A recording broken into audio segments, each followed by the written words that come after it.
I'm Ryan Shank. I'm 24 years old. I'm from Naples, Florida. My father worked for the County Sheriff's Office. My mother worked at Publix for as long as I can remember. She still works there today. They had certain schools they wanted us to go to that they would feel would fit our education the best and we'd get the best education at those schools, but they weren't zoned for the schools they wanted us to go to. We would stay at my grandparents' house during the school year, and weekends and summer we would go back to my parents and spend time with them. With grandparents, they are more lenient on their grandkids and let you do more things. And also at that house, my uncle, he lived at that house too. So it was me, my brother, my grandparents, and my youngest uncle who all lived in that house. And I loved my uncle. His name was Danny. I always looked up to him. I aspired to be him because he was everything that I wanted to be. He was, just so charismatic. He made everybody laugh, life of the party. Everybody loved him. And he was just a star in sports and just an overall great guy. So I was able to hang out with him and try to follow his footsteps so I could be just like him, if not better, and become the person I want to be. He got into opiates.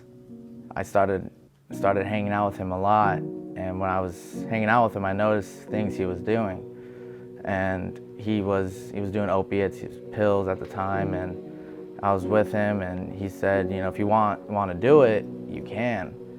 So I thought about it, didn't do it at first, but as I thought about it, I was like, you know what? I'm gonna try this. And I tried it with him, and it's like a light bulb went off in my head, like, this is what I've been searching for. This is great. When I was 18, I became a full-blown, opiate addict. I was dependent on it. I was an IV user, and at that same time, my uncle, who I was hanging out with, spending all this time with, he was so deep in his addiction. He was so depressed. He couldn't find his way out and felt like there was no way out. He had nobody, and he committed suicide. He took his own life because he couldn't fight this battle anymore. And that day was hard. I lost a really good friend, and I didn't know how to handle that. So when he died, that just threw me deeper into this rabbit hole that I was going down.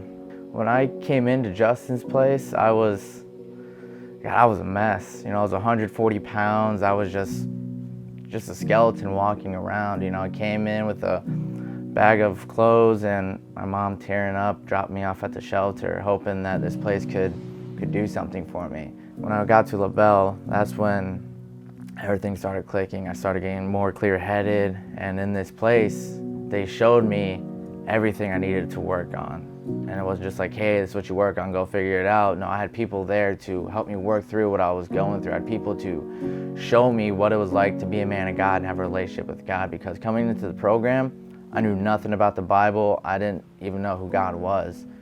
And in my second month of the program, I accepted Jesus Christ as my Lord and Savior, and I was off to the races from there. He guided me through everything I needed to go through, everything I needed to work on. He held my hand and walked me through it, told me that, if I get through this, that my life will be better and I will be where He wants me to be. I'm just so excited to live today. I'm excited at how my life is. Today I work in the kitchen at St. Matthew's house, and I just have an overall great time. It doesn't even feel like work. I get to work with Motrack during the week. They come in there and I get to hang out with them. I get to show them, hey, a little bit over a year ago, I was in your shoes, broken, battered. I didn't have any hope. But look, if you just trust in this program, you trust in God, you can be where I'm at, if not more.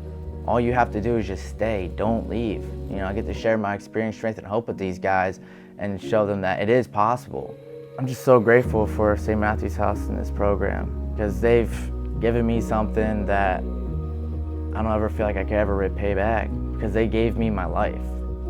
I plan on to continue my culinary career.